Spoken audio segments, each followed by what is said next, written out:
গতকাল রাতে সিএনএন একটা ব্রেকিং নিউজ ওদের ওয়েবসাইটে প্রকাশ করে লিখেছিল, ইরান পৃথিবীর দেশগুলোকে হরমুজ প্রণালী দিয়ে যাতায়াত করতে দেবে একটা শর্তে, যদি বাণিজ্যটা ডলারে না হয়ে চাইনিজ ইউয়ান কারেন্সিতে হয়। এর ঠিক কয়েক ঘন্টার মাঝেই আমেরিকা ইরানের খার্গ দ্বীপে হামলা চালিয়েছে। এই দ্বীপটি ইরানের তেল রপ্তানির জন্য খুবই গুরুত্বপূর্ণ। প্রায় 90 ভাগ তেল এই দ্বীপ দিয়ে রপ্তানি করে ইরান। তবে আমেরিকা এই দ্বীপে থাকা ইরানের সামরিক স্থাপনাগুলোতে কেবল আঘাত হেনেছে। এরপর ট্রাম্প পোস্ট করে লিখেছে, ইরান যদি হরমুজ প্রণালী খুলে না দেয় তাহলে তেল স্থাপনার উপরও হামলা করা হবে, সকল স্থাপনা শেষ করে দেওয়া হবে। এর ঠিক কিছুক্ষণ পর আজ ভোরবেলা ইরানের সামরিক বাহিনীর প্রধান এক ভিডিও বার্তায় বলেছে, ইরানের তেল কিংবা অর্থনৈতিক স্থাপনা যদি হামলা করা হয় তাহলে মধ্যপ্রাচ্যে কোনো তেল শোধনাগার আর থাকবে না, একটাও বাকি থাকবে না, সব শেষ করে দেওয়া হবে। এরপর তিনি বলেছেন, সংযুক্ত আরব আমিরাতের বন্দর এবং তেল স্থাপনাগুলো থেকে সকল কর্মী যেন সরে যায়, এগুলো এখন ইরানের বৈধ টার্গেট। এর কিছুক্ষণ পরে ওমানের সবচাইতে বড় তেল স্থাপনায় ইরানের ড্রোন আঘাত হেনেছে। সেখানে এখনো আগুন জ্বলছে, ধোঁয়া দেখা যাচ্ছে। এর ঠিক কিছুক্ষণ পর ইরাকে অবস্থিত আমেরিকার দূতাবাসে ইরানের ড্রোন আঘাত হেনেছে। এদিকে হরমুজ প্রণালী দিয়ে আজও কোনো পশ্চিমা জাহাজ চলাচল করতে পারেনি। ঘণ্টা দুয়েক আগে ট্রাম্প তার সামাজিক মাধ্যমে পোস্ট করে লিখেছে, চায়না, ইংল্যান্ড, দক্ষিণ কোরিয়া, ফ্রান্স এইসব দেশের উচিত তাদের যুদ্ধজাহাজগুলো হরমুজ প্রণালীতে পাঠানো।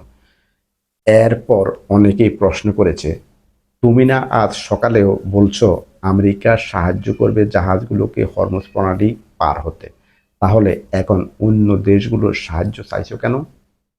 একটু আগে ট্রাম্প আবার পোস্ট করে লিখেছে, ইরান শেষ হয়ে গেছে, এরপরও ওদের দুই একটা ড্রোন মিসাইল আঘাত হানতে পারে, এটা কিছুই না, দেশগুলোর উচিত জাহাজ পাঠানো। এখন আমার প্রশ্ন হচ্ছে, চায়না বা চীনারা কোন দুঃখে ওদের যুদ্ধজাহাজ পাঠাবে? ওদের জাহাজ তো এমনিতেই চলাচল করতে পারছে। অর্থাৎ ট্রাম্পের মাথা যে পুরোই খারাপ হয়ে গেছে এটা বোঝাই যাচ্ছে। এই মুহূর্তে সিএনএন এর শিরোনাম হচ্ছে, ট্রাম্প সরকারের মাঝে এখন সবাই নিজের গা বাঁচানোর চেষ্টা করছে, কেউ স্বীকার করতে চাইছে না কার বুদ্ধিতে ইরানের যুদ্ধ শুরু হয়েছে। এই যখন অবস্থা, তখন আরব দেশগুলো এখন বলছে, এইভাবে চলতে থাকলে আমাদের সবগুলো তেল কোম্পানি বন্ধ হয়ে যাবে, পৃথিবীতে অর্থনৈতিক মন্দা দেখা দিবে, খুব দ্রুতই আমরা নিরাপত্তা চাই। কিন্তু কে দেবে ওদের নিরাপত্তা? যে আমেরিকা মধ্যপ্রাচ্যে নিজেদের রাষ্ট্রদূতের বাসার নিরাপত্তা দিতে পারছে না, যার বাসায় আজকেও ড্রোন আঘাত এনেছে, তারা কি করে আরব দেশের সাধারণ নাগরিকদের নিরাপত্তা দেবে? এদিকে শোনা যাচ্ছে দক্ষিণ কোরিয়া থেকে একটি উচ্চ ক্ষমতা সম্পন্ন আমেরিকান রাডার রওনা হয়েছে মধ্যপ্রাচ্যের পথে। কেন? মধ্যপ্রাচ্যে থাকা 3টা রাডার তো ছিলই, সেগুলোর কি হয়েছে? মূল বিষয় হচ্ছে, ওদের রাডার অনেক আগেই ধ্বংস করে দিয়েছে ইরান, সেটা আমেরিকা স্বীকার করে নাই। এখন আবার শুনতে পাচ্ছি দক্ষিণ কোরিয়া থেকে নাকি জাহাজে করে স্থল সৈন্য রওনা হয়েছে ইরানের পথে। সংখ্যাটা হচ্ছে 2500 মাত্র। এখন প্রশ্ন হচ্ছে, এরা ইরানের কোন জায়গা দখল করতে আসছে? খার্গ দ্বীপ নাকি হরমুজ প্রণালীর অন্য কোনো সাইট যেটা ওমানের দিকে আছে?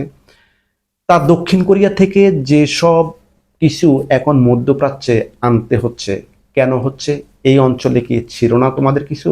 ছিল, সব ধ্বংস হয়ে গেছে। ভালো কথা, এখন যদি চায়না তাইওয়ান আক্রমণ করে বসে, আমেরিকা তাইওয়ানের নিরাপত্তা কি দিতে পারবে? সব তো মধ্যপ্রাচ্যে নিয়ে আসতে হচ্ছে তাদের। 2500 কেন, 10,000 সৈন্য দিয়েও যে কিছু করতে পারবে না এটা তো বোঝা যায়। যুদ্ধ শুরু হবার দ্বিতীয় দিন থেকেই আরব দেশগুলো থেকে ওদের সৈন্যরা পালানোর পথ ধরেছে, এখনো পালানোর লাইনে আছে। যুদ্ধ আজ তৃতীয় সপ্তাহে প্রবেশ করেছে। সাম্রাজ্যবাদী আমেরিকা আর ইসরায়েল ভেবেছিল 3 দিনে যুদ্ধ শেষ করে দেবে, খামেনিকে শেষ করে দিয়ে ইরানের সরকার উৎখাত করবে। এখন আর ভুলেও সরকার উৎখাতের কথা বলছে না কেউ, সবাই আছে স্থল শূন্য পাঠিয়ে কিভাবে হরমুজ প্রণালী চালু করা যায় সেই চিন্তায়। ইরানের পররাষ্ট্রমন্ত্রী ঠিকই যেমনটা বলেছিল দিন কয়েক আগে, ইরানের পররাষ্ট্রমন্ত্রী ঠিকই যেমনটা বলেছিল দিন কয়েক আগে, আমরা ওদের অপেক্ষায় আছি, ওরা আসুক, ইরানেই ওদের কবর রচিত হবে। ট্রাম্প এবং সাম্রাজ্যবাদী আমেরিকা এখন এই যুদ্ধ থেকে বের হতে চাইছে, কিন্তু ওরা ভুলে গেছে যুদ্ধটা তোমরা শুরু করেছো, শেষ করবে ইরান। দর্শক, আজ এই পর্যন্ত। ইরান, আমেরিকা, ইসরায়েলের আপডেট পেতে এই চ্যানেলটিকে সাবস্ক্রাইব করে পাশেই থাকুন। দেখা হবে পরবর্তীতে অন্য কোনো ভিডিওতে। সে পর্যন্ত সবাই ভালো থাকুন। আল্লাহ হাফেজ।